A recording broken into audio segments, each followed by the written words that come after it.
Queridos irmãos, com a graça do nosso Deus, nós estamos iniciando mais uma transmissão aqui da Igreja Presbiteriana de Bento Gonçalves. Nós queremos saudar toda a Igreja do Senhor Jesus e aqueles que nos acompanham pelas redes sociais, pelo nosso canal no YouTube. Que a graça e a paz do Senhor Jesus seja com todos. Hoje, com a graça do nosso Deus, nós estaremos iniciando uma série de exposições na Epístola do apóstolo Paulo aos Filipenses. O desejo do nosso coração é que Deus nos abençoe, que Deus fale conosco através da sua palavra, enriqueça o nosso coração, nos conduza para mais perto dele, nos transformando o nosso caráter à semelhança da pessoa bendita do seu Filho Jesus Cristo. Como eu disse, nós estaremos nos ocupando hoje com esta epístola, mas apenas com as questões introdutórias desta carta. A partir das próximas semanas, nós estaremos nos reunindo já presencialmente em culto solene ao nosso Deus, onde nós estaremos dando continuidade então a esta série de exposições. Mas antes de tudo, vamos orar ao nosso Deus, pedindo que Deus nos abençoe e que Deus fale conosco nessa noite. Oremos. Ó Pai bendito, obrigado a Deus pela nossa vida, pela nova vida em Cristo Jesus que nos foi dada, pelo nosso chamado eterno para a vida em Cristo Jesus. E pela Tua palavra, ó Deus, que nos alimenta, que nos sustenta e que nos conduza mais perto do Senhor. O nosso desejo, a nossa oração nessa hora, Pai, é que Tu abençoes a todos nós que estamos ouvindo e que meditaremos da Tua palavra. Em nome do Senhor Jesus, traga a luz, iluminação às nossas mentes, ao nosso entendimento, para que possamos nos regozijar no Senhor e que a nossa vida renda glórias e louvores ao Teu santo nome. Assim nós oramos unicamente na mediação de Cristo Jesus, o Teu Filho unigênito. Amém. Cantemos ao nosso Deus um hino de louvor ao Redentor.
Seguiu-me sempre o Salvador, sim, sobre a cruz em meu lugar. Jesus morreu e me salvou, livre e seguro posso andar, porque seu sangue me lavou. Bendito o dia quando enfim vi Cristo sobre a cruz por mim, vencido por tão grande amor, rendi-me logo ao Salvador. Se sobre a cruz em meu lugar, Jesus morreu e me salvou, livre e seguro posso andar, porque seu sangue me lavou.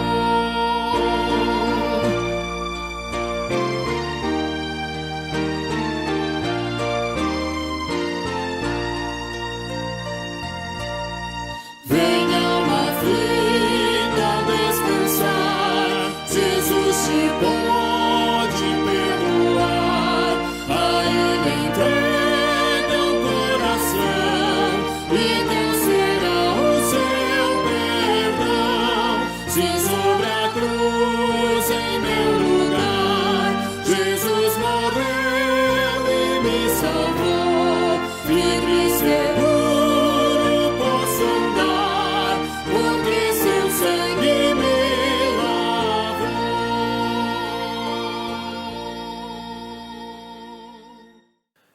Muito bem, queridos irmãos, abramos a palavra de Deus então, na Epístola de Paulo aos Filipenses, capítulo 1. Como eu disse, nos ocuparemos nas questões introdutórias desta carta, os versos 1 e 2 apenas. Capítulo 1, versos 1 e 2. Paulo e Timóteo, servos de Cristo Jesus, a todos os santos em Cristo Jesus, inclusive bispos e diáconos que vivem em Filipos. Graça e paz a vós outros da parte de Deus, nosso Pai, e da do Senhor Jesus Cristo. Até aqui a leitura do texto.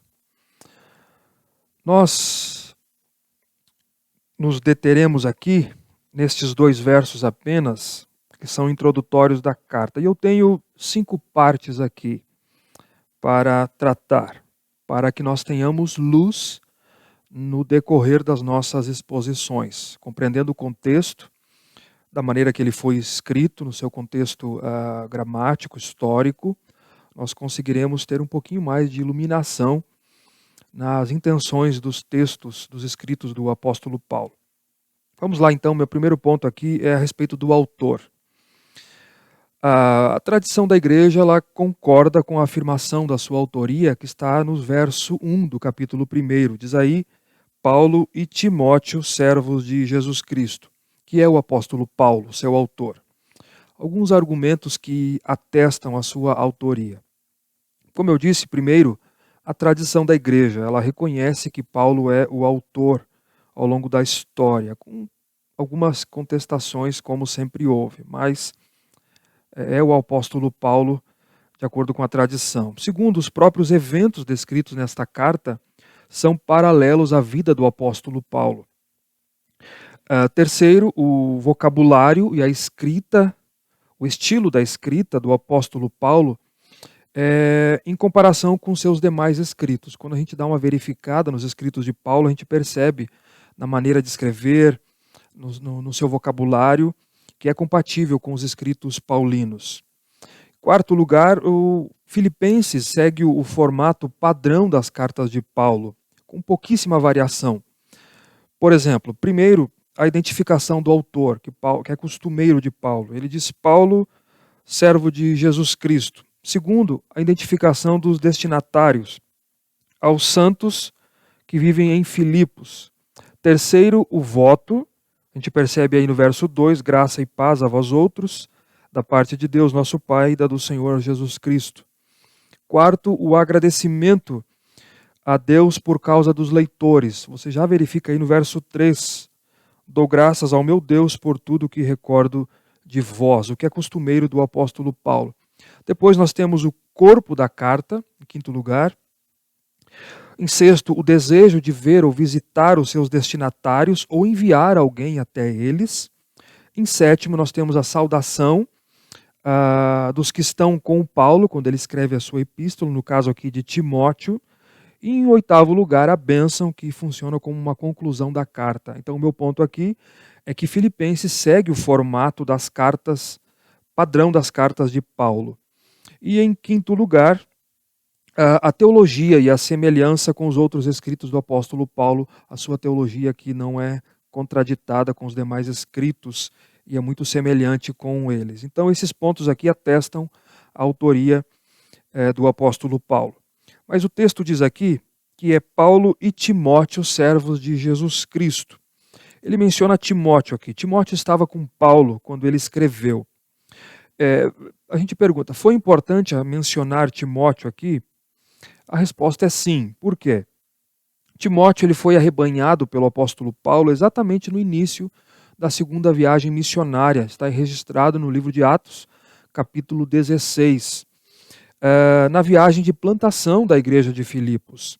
Nós verificaremos isso daqui a pouco no panorama. Ele viajou com Paulo, Timóteo, ele contribuiu com o ministério do apóstolo Paulo, e ele estava presente na plantação da igreja em Filipos, e, portanto, ele era conhecido dos cristãos da igreja de Filipos, e por isso o apóstolo Paulo o menciona como parceiro, como companheiro e cooperador no seu ministério, e de plantação da igreja em Filipos, como eu disse, conhecido da igreja. E isso está registrado também aqui, Paulo e Timóteo, ele define eles como servos de Jesus Cristo. Nós temos que lembrar que a palavra grega aqui para servo significa, a palavra é doulos, que significa escravo. Paulo está dizendo que ambos serviam unicamente ao Senhor Jesus Cristo, ao seu único Senhor. É interessante que em outras epístolas da prisão ele se denomina como apóstolo, exceto Filemão. Ele diz que ele é em Filemão, que é uma das epístolas da prisão, ele diz que ele é prisioneiro do Senhor Jesus e irmão de Timóteo.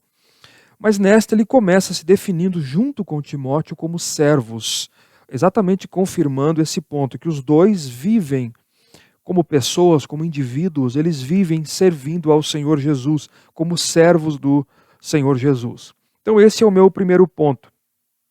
A autoria é do apóstolo Paulo, juntamente com Timóteo, os dois como servos do Senhor Jesus. Meu segunda parte aqui, meu segundo ponto, são os destinatários. Aqui está no final do verso 1. Ele diz: Paulo e Timóteo, servos do Senhor Jesus, a todos os santos em Cristo Jesus que vivem em Filipos. Então, é a igreja em Filipos. A primeira menção desta cidade de Filipos, registrada no Novo Testamento, se encontra no livro de Atos, capítulo 16, verso 12. Eu lhe convido a abrir a palavra de Deus no livro de Atos, para que a gente acompanhe. Aliás, eu sugiro esse pano de fundo, que você estude esse pano de fundo do livro de Atos, das epístolas de Paulo. Atos capítulo 16, verso 12, nós temos esta primeira menção da cidade. Diz assim: e dali a Filipos, cidade da Macedônia, primeira do distrito e colônia. Essa é a referência. Diz que Filipos era a cidade da Macedônia, a primeira do distrito e colônia. O que é que significa isso? A cidade de Filipos, ela ganhou este nome a partir das conquistas de Filipe II, o rei Filipe II da Macedônia, que era o pai de Alexandre o Grande. Ele conquistou essa cidade, tirou essa cidade dos trácios no século IV a.C., mais especificamente no ano 357, e ele trocou o seu antigo nome pelo seu próprio, em homenagem ao seu próprio nome, Filipe II. Essa cidade ela estava estrategicamente localizada em uma das principais estradas da época, que era a Via Egnatia, que essa estrada ligava as demais províncias do leste do Império Romano, a Ásia Menor, ligava a Roma. E assim ela se tornou a cidade mais importante da Macedônia. Quando os romanos conquistaram esta cidade dos gregos, eles submeteram esta cidade de Filipos a eles, a Roma, no ano 167 a.C. 120 anos depois, mais ou menos, talvez na década de 40 a.C., os romanos lhe conferiram, então, um status a esta cidade, o maior status possível a uma cidade provinciana, que era a de colônia romana, que significava que ela, então, seria uma pequena Roma no meio da cultura grega. Mas isso significava algumas coisas, esse status de colônia, que os cidadãos poderiam comprar, eles poderiam vender, poderiam transferir propriedades, mover processos civis em tribunais romanos, a isenção de impostos territoriais, e além disso a cidade ela ascendeu, teve uma ascensão em riquezas, era conhecida pelo seu solo fértil, pela sua lavoura, por suas minas de ouro, minas de prata, lhe conferindo então, como eu disse, riquezas, ascensão e muita confiança. Então, esse é o ponto. Essa epístola ela é endereçada a esta cidade, a igreja de Filipos, a igreja que se encontrava na cidade de Filipos. Estes são os destinatários. E Paulo define aqui a sua audiência, verifique aí, aos santos em Cristo Jesus que vivem em Filipos. Isso, os santos em Cristo Jesus. A palavra grega para santo significa alguém separado. E ela não traz uma ideia pejorativa como se tem hoje, alguém que não comete pecados e que não comete nenhum tipo de erros. Mas significa exatamente isso. alguém que é separado. O termo santo aqui, então, se refere aos cristãos, aqueles que Deus chamou desse mundo, que Deus separou desse mundo, mediante o seu Filho Jesus Cristo, pela sua graça, e os justificou em Cristo Jesus. Então, exatamente o termo santificação aqui, deve ser visto como posicional. Pessoas que Deus havia tirado daquela cidade, do meio do mundo e do pecado, e que ele salvou mediante Cristo Jesus. É os santos que estão em Filipos, que estão na igreja de Filipos. E Paulo diz outra coisa aqui, inclusive bispos e diáconos são os destinatários também que vivem em Filipos. Quem são os bispos e diáconos? Esses são os oficiais da igreja do Novo Testamento. Os diáconos, eu tenho 3 pontos aqui nessa parte dos destinatários que eu creio ser importante mencionarmos. Os diáconos, a origem dos diáconos, a palavra diácono, ela é uma palavra que significa servo. Ela está registrada no livro de Atos, capítulo 6, e também Paulo depois ele descreve a atuação dos diáconos, as qualificações de 1 Timóteo, capítulo 3. Mas nós sabemos a origem deles, está em Atos, capítulo 6. Quando houve um problema com as viúvas helenistas na distribuição das cestas às viúvas helenistas, e no início os apóstolos eram que governavam e faziam tudo. Mas os apóstolos, eles fizeram a leitura correta de que eles não deveriam, então, largar o ministério da palavra e da oração e se dedicarem a isso.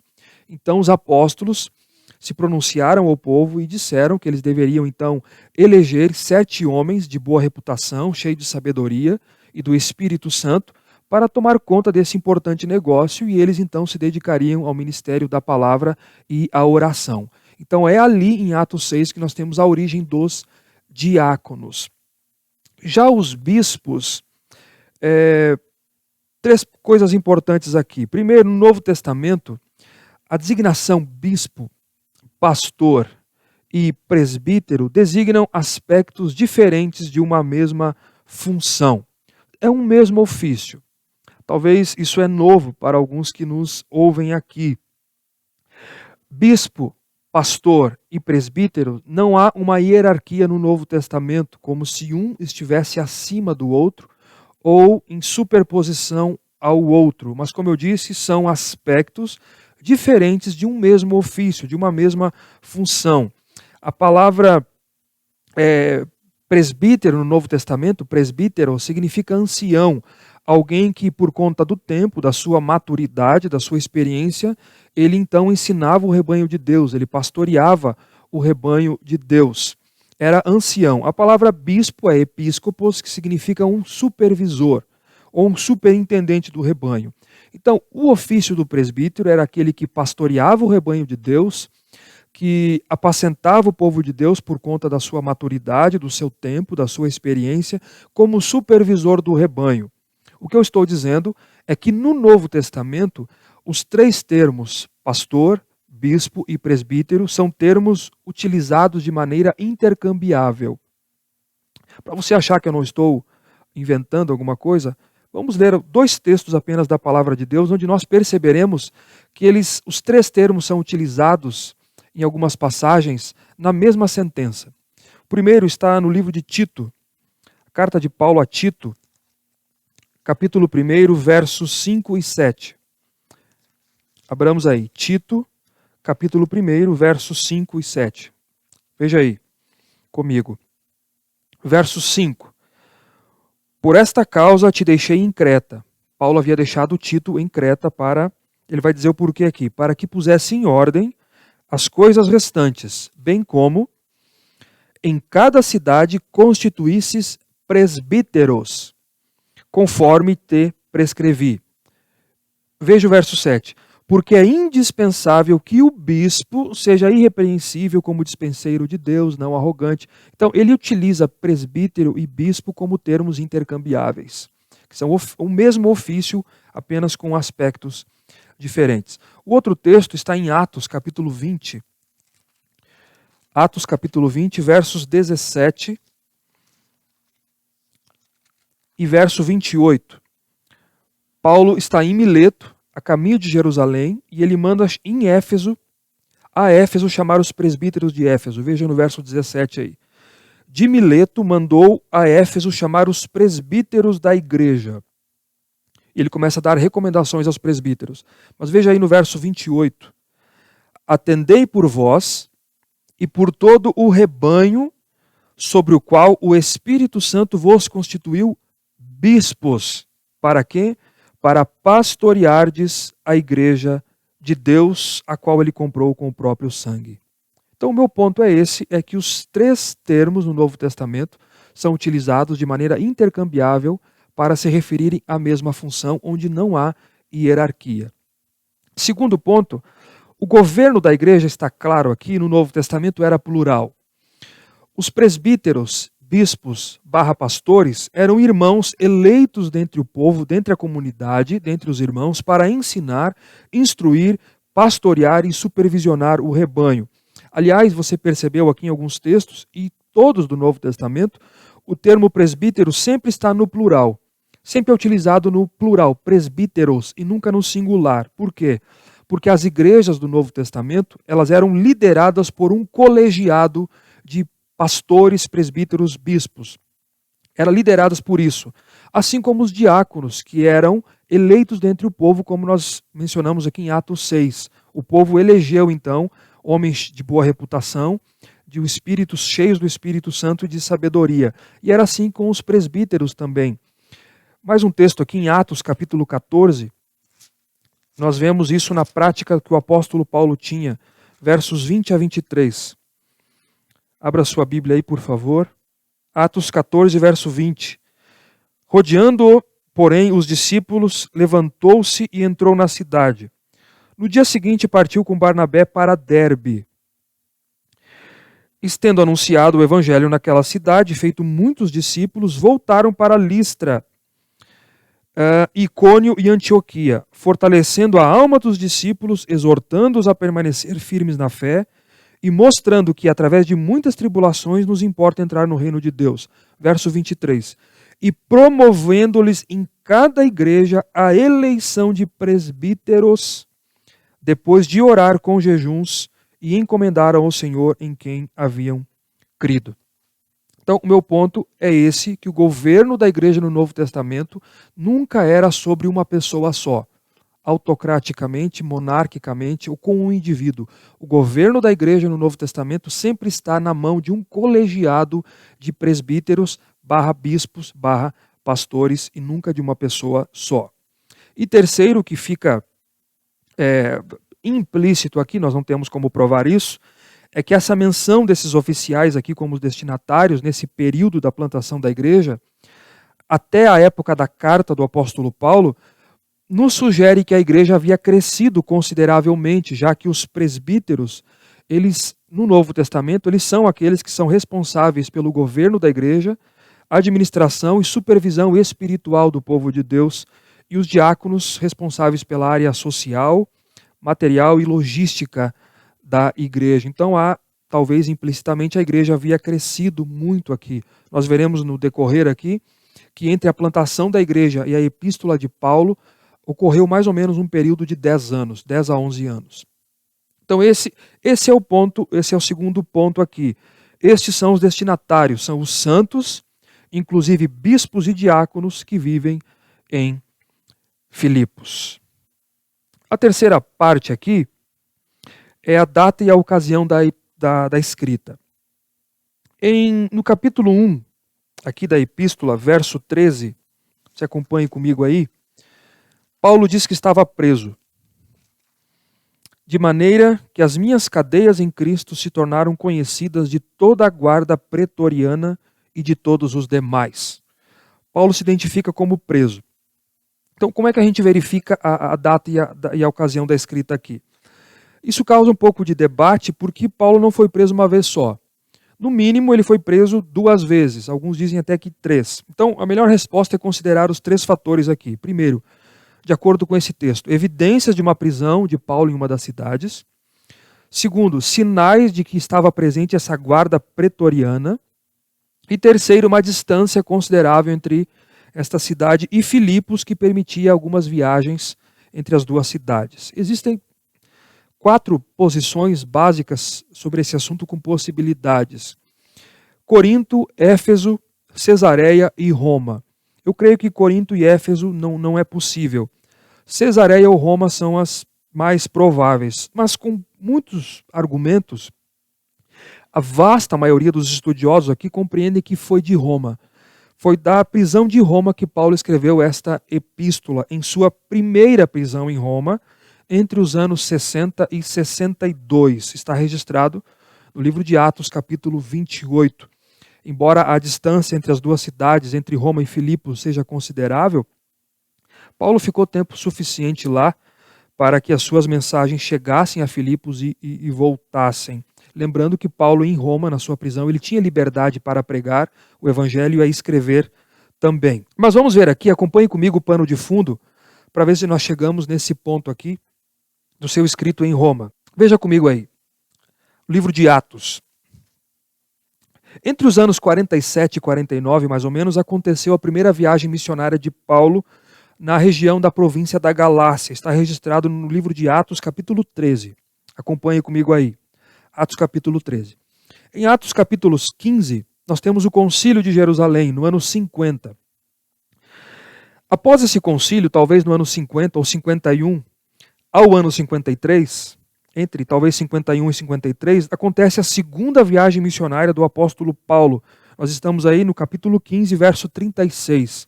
Quando Paulo, então, ele arrebanha Timóteo, capítulo 16, versos 1 a 3, a essa viagem.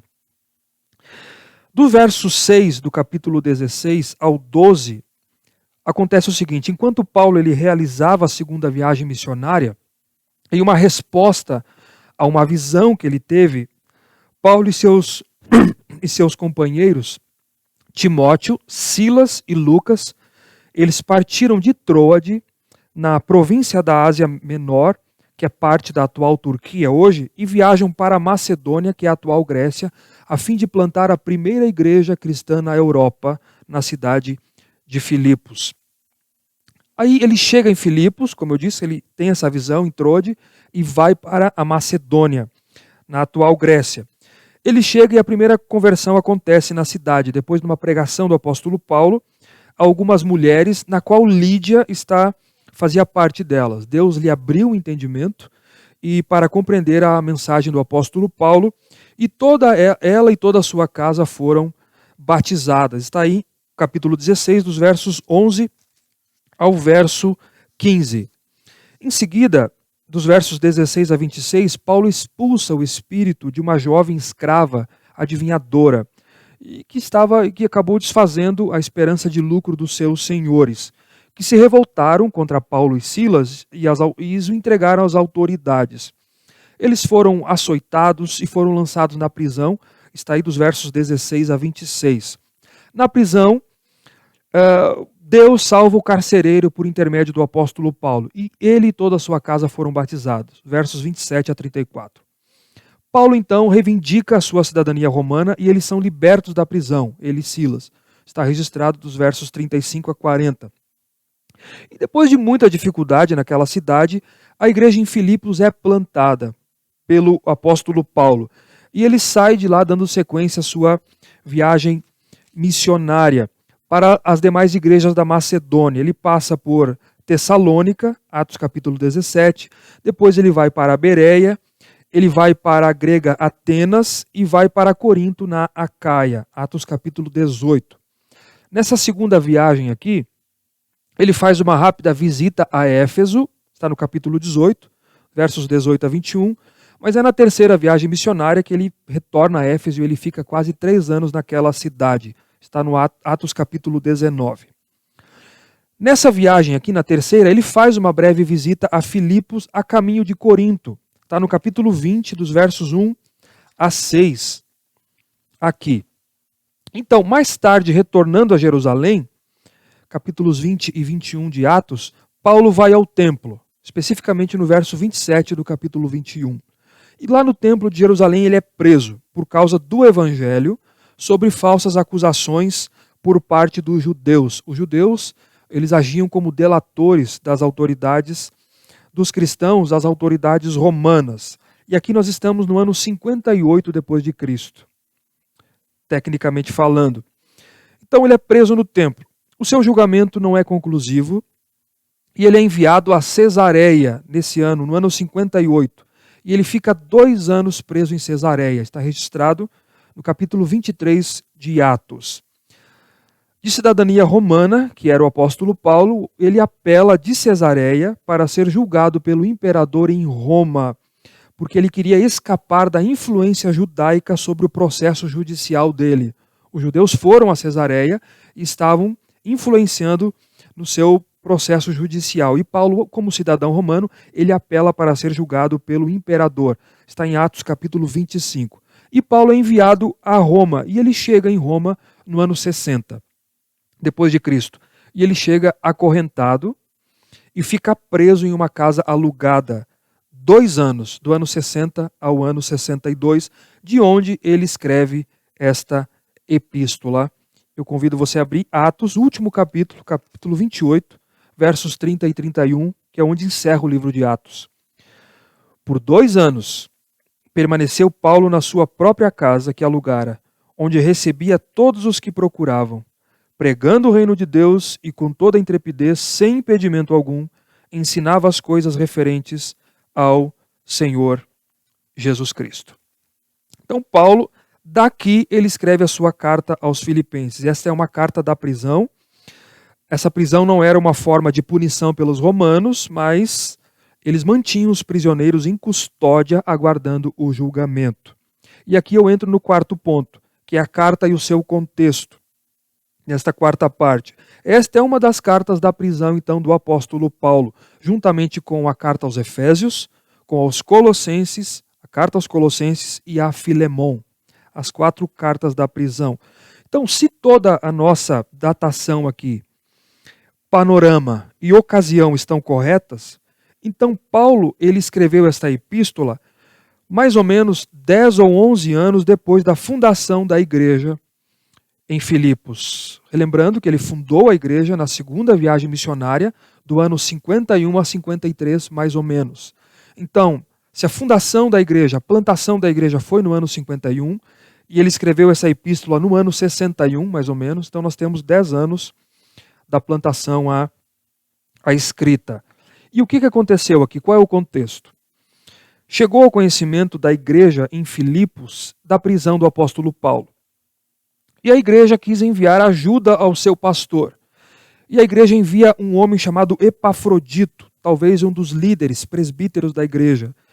Ela envia Epafrodito a Roma, na prisão domiciliar em que Paulo estava. Uma viagem longa.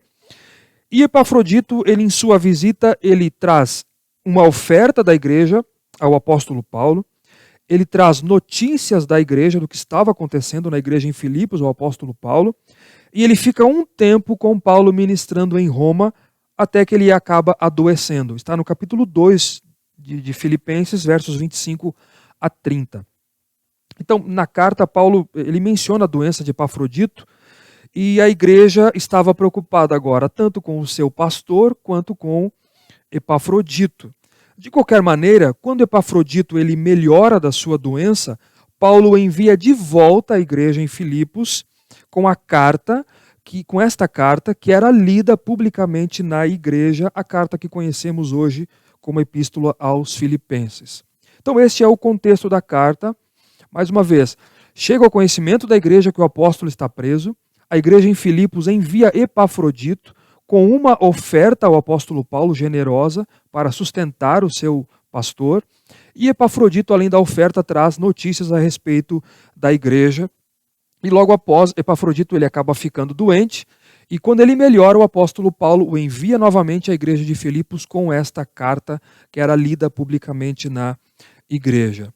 E meu último ponto aqui, os objetivos dessa carta. Com quais objetivos o apóstolo escreveu esta epístola?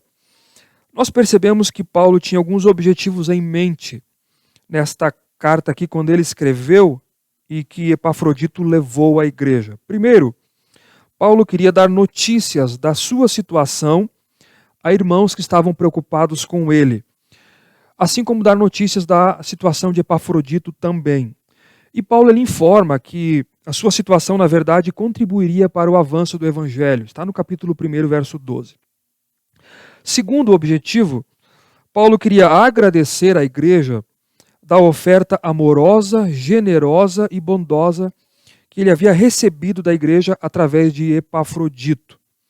E em terceiro lugar, que é o terceiro objetivo, Paulo ele quer orientar a igreja, instruir a igreja, exortar os filipenses a respeito de diversos assuntos notícias que ele havia recebido através de Epafrodito. Ele fala de diversos assuntos por conta da mensagem que ele recebe do presbítero. Então esses são os três objetivos da epístola. Muitas instruções, como por exemplo, ele exorta a igreja ao amor e à unidade na igreja em virtude de contendas que estavam acontecendo na igreja. Nós verificamos isso já no início do capítulo 2. Ele quer alertá-los, instruí-los em virtude da presença de falsos mestres que estavam se infiltrando na igreja de Filipos. Paulo quer que os filipenses não apenas abundem em caridade, em amor, mas também que conhecessem mais a Deus. Paulo exorta e encoraja eles à obediência mesmo na sua ausência, à perseverança na vida cristã. Essa epístola é extremamente rica, ela é extremamente edificante, ela é extremamente atual para os nossos dias e ela contém grandes temas teológicos que, com a graça de Deus, nós queremos abordar aqui. Paulo fala da mente do cristão, ele fala da encarnação, da obra de Cristo Jesus, da perseverança dos santos. O tom geral da epístola reflete a gratidão do apóstolo aos filipenses e a sua alegria em Deus. O tema que se destaca nesta epístola é a alegria do apóstolo Paulo. É a alegria em si, especificamente a alegria de servir a Cristo. Como um expositor conhecido, ele afirma, referente aos 4 capítulos desta epístola de Paulo, ele diz que nos ensina muito a respeito de Cristo. Ele diz no capítulo 1 que Cristo é a nossa vida. No capítulo 2 que Cristo é o nosso exemplo. No capítulo 3 que Cristo é o nosso objetivo. E no capítulo 4 que Cristo é a nossa força. Jesus é central para o apóstolo Paulo e para a igreja cristã. Esse é o objetivo, alguns dos temas da carta, mas com esses 3 objetivos que nós mencionamos. E Paulo finaliza sua saudação aqui com o voto, que está no final, está no verso 2. Graça e paz a vós outros da parte de Deus, nosso Pai, e da do Senhor Jesus Cristo. Esse voto aqui que é uma combinação de uma saudação grega, que é a graça, com uma saudação hebraica. Na verdade, é uma tradução grega de uma saudação hebraica, shalom, que significa paz. A graça e a paz do Senhor Jesus. De Deus, ele diz, do nosso Pai e do Senhor Jesus, enfatizando a igualdade na divindade. O que é que nós podemos concluir aqui, que é o meu último ponto, e aprender com esta epístola? 2 coisas aqui, para nós encerrarmos. Primeiro, esta carta ela nos ensina a respeito dos planos de Deus e da sua providência. Perceba um ponto aqui. Paulo só foi à Europa para plantar a primeira igreja na cidade de Filipos por determinação divina. Somente por determinação divina. Ele estava na Ásia e ele vai para a Macedônia. Foi Deus quem enviou para lá. Mas 10 anos depois, o apóstolo está preso em Roma. E 2 coisas acontecem, nós percebemos aqui. Primeiro, ele é assistido generosamente por esta igreja que Deus plantou por seu intermédio. Esta igreja é um exemplo de serviço, de desprendimento, e ela assiste o apóstolo Paulo. Então veja a mão de Deus na providência, na vida do apóstolo Paulo, na igreja e no mundo. A igreja que ele plantou, pela graça de Deus, por determinação divina, 10 anos depois, estava o assistindo. Segundo, a pregação do evangelho. Esse ponto é muito importante. Paulo está preso. Quando essa carta foi escrita, Paulo está preso. E perceba os planos de Deus como são sábios. Ao que aparentava ser uma barreira à pregação do evangelho, na verdade, foi uma porta muito maior. E o apóstolo Paulo compreendeu isso. Foi uma porta muito maior. 2000 anos depois, ainda somos abençoados com esta carta. Talvez Paulo estaria fazendo uma outra viagem se ele não estivesse preso. Mas aprove a Deus que isso acontecesse. Perceba aqui, como eu disse, que nós até hoje, o povo de Deus é abençoado com a epístola aos Filipenses. Por isso, eu gostaria de lhe encorajar, nesse momento, a confiar na providência e na sabedoria de Deus nesse mundo. Deus é quem governa esse mundo sabiamente. Os seus planos não podem ser frustrados. Não era uma prisão que frustraria os planos de Deus. Na verdade, fazia parte dos planos de Deus. Confie na providência de Deus, ainda que nós não compreendamos os seus caminhos, mas porque Ele é sábio, Ele é justo e Ele é soberano, nós devemos confiar nos seus planos e nos seus desígnios. Esse é um primeiro ponto que nós aprendemos aqui, os planos de Deus e a sua providência com esta carta. O segundo é a alegria em Cristo, que é um dos temas dominantes dessa epístola, e a centralidade do Evangelho. Paulo sofreu açoites, prisões e sofrimentos por causa de Cristo. Ele plantou esta igreja, debaixo de açoites e prisões, como nós vimos. E ele escreve da prisão algemado em Roma, ao lado de soldados da guarda. E mesmo assim, ele reflete a sua gratidão aos irmãos, a sua alegria com a igreja e a alegria triunfante em Cristo Jesus, em servir a Cristo Jesus, alegria em todas as situações que ele viveu e o que ele incentivava, na verdade, os filipenses a cultivarem esta alegria. Mesmo na prisão, mesmo sem saber o que lhe aconteceria. A tradição da igreja nos diz que ele foi liberto por um tempo, no final do ano 62, e que depois ele foi preso novamente, perto do ano 66, 67, onde ele foi executado pelo imperador Nero. Mas na prisão ele não sabia o que iria lhe acontecer. Então, mesmo assim, Paulo revela a sua alegria em Deus. E um ponto interessante aqui, como ele reconhece a mão de Deus mesmo na prisão, lhe dando a oportunidade de pregar o evangelho, que é central para o apóstolo Paulo e o que ele não deixa de fazer. 4 cartas são emitidas da prisão que nos abençoam até o dia de hoje, a despeito da sua situação como prisioneiro. Então eu queria concluir dessa maneira. Isso parece estranho dentro do evangelicalismo brasileiro que nós vivemos, onde os termos mais utilizados são vitória, bênção, prosperidade. Claro, sempre em questões materiais e questões financeiras. E muito pouco ênfase em viver alegre, em viver contente, satisfeito em Deus em toda e qualquer circunstância. Na verdade, o problema, a dificuldade, a falta de finanças e as lutas, às vezes são interpretadas como obra do diabo ou com lutas por conta do pecado ou como motivo do pecado e tudo mais. Não parece que é esse o contexto do apóstolo Paulo. Paulo está preso, mas da prisão ele revela a sua prioridade. Ele revela a prioridade da pregação do evangelho em toda e qualquer circunstância e ele revela a sua alegria em servir a Deus em toda e qualquer situação. Ele tem contentamento em Cristo em toda e qualquer circunstância. Ele vai dizer isso no capítulo 4 da sua epístola. E nós deveríamos aprender essas lições, particularmente no tempo em que nós vivemos, um tempo muito difícil.